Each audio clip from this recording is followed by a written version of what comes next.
double cleans. All right, this is an advanced kettlebell move for sure, and you're gonna notice right out of the gate, I have 2 different weights.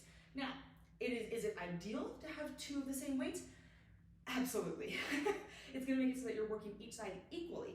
But if you don't have 2 weights, unilateral work, AKA different weights, is going to be an extreme challenge in your body that's going to make it work harder and really make it have to focus on stability and balance across all planes of your body. So if you're going a little bit lighter on one side and heavier on the other, your body's gonna have to figure out how to keep the tension equal across both sides.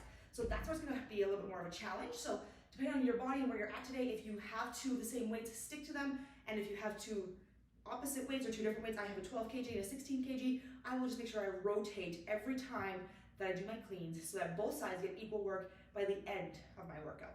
All right, so let's get into the clean. So we've talked, you guys have done cleans before, where you are bell between your feet, bringing it up into your rack position, right? Now here is the difference of a double clean to a single clean. You cannot do dead double cleans. So what I just did right here, bell between your feet, coming up, back down, that is a dead clean. Whereas with doubles, you're going to have to swing in order to get the strength of your glutes and to keep it from being just a back movement pulling up, right? We wanna make sure the hips and the booty do the work for you. So there's a lot of factors to think about, okay? In this move, you're going to extend, arms come out, shoulders pack in. You're going to really make sure when you get set up. So hands are on your bell, lats turn on, bells turn towards you. Be mindful of, is your tailbone lifting to the sky or can it reach to the wall behind you? See the difference there? Here, I'm loaded in the quads. I can feel it in my knees a little bit. Here, I am loaded in the hamstrings and I can feel that power change started, okay? So once you're ready, you're going to inhale, hike, exhale, hip drive to rack position. So let's go. Inhale, hike, exhale, rack position. Now, remember, ladies, thumbs to the outsides of your collarbones, elbows closer to your rib cage. This is your rack position. Gents, you can come in a little bit closer. Ladies, we're staying off the breast tissue, okay? So once you find your full rack, you want to make sure that you are in a standing plank. Pull up on the kneecaps, abs are tight, glutes are on.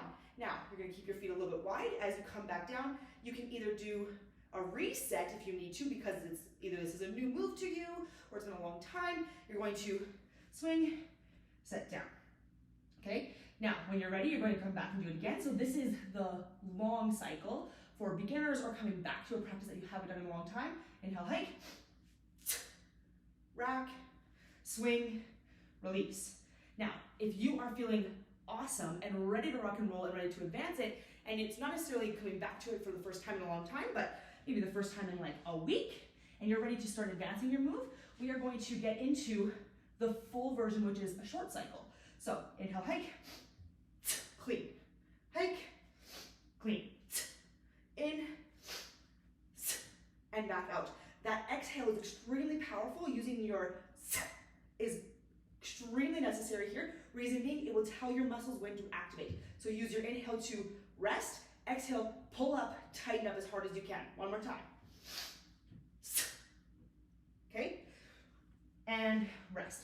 Now you'll notice I swapped my bells halfway through to keep everything nice and even. So just be mindful that as you're doing your cleans today, play with it, start with weights that you feel comfortable with, and then as you advance your moves, let's advance your weights.